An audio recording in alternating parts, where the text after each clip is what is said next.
Today, with the advent of more complex databases and more powerful systems, not only can we describe the building or complex in great detail, but we can also visualize this with the graphical elements. This allows us to identify key design issues and qualify and quantify them quickly, implement change that affects cost and viability before the activity of construction has actually even begun. With modern techniques, it is possible to build virtually many times before you actually build physically once. So the net effect of this has been a significant saving in time to construct, accuracy in material quantification, and an overall saving in the whole capital project process. So a digital twin can be considered as the definitive result of many information models being brought together. However, really to qualify a digital twin, it needs to have certain key aspects. First of all, it has to be a faithful representation of the physical asset. It also needs to be connected in some way to the physical asset. Now that can either be connected in terms of a tag or serial number reference, but it can also include IoT, so an actual connection to the physical thing. It also needs to have some capability to view that digital twin in terms of time.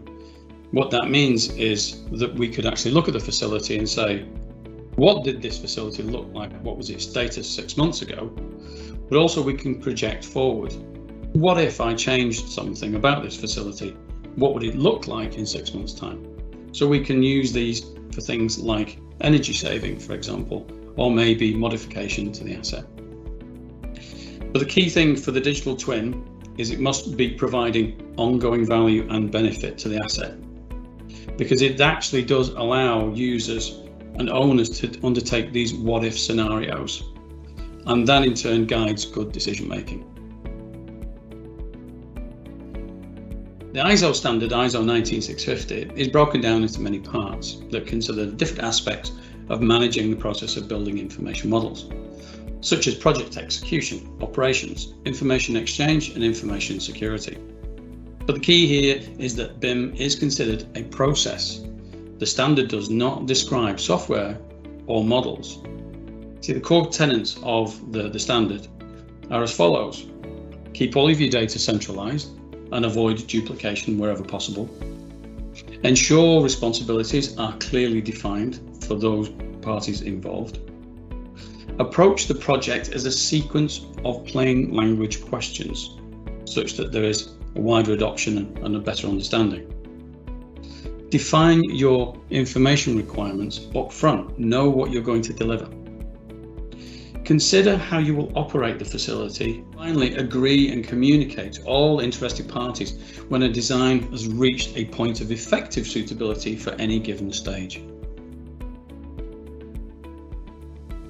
The successful implementation of a good BIM protocol, supported by the standard ISO 19650, leads to something called progressive assurance, which is simply an increased confidence in the material that is being prepared by the BIM project.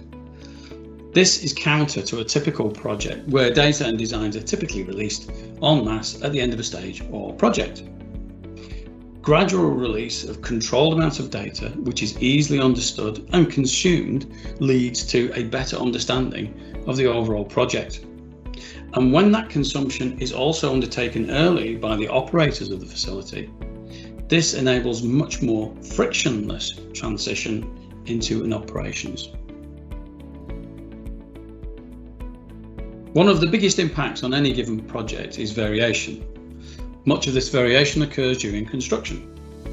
By employing appropriate BIM techniques such as clash detection and 4D, 5D analysis, construction teams are able to foresee challenges and address them early.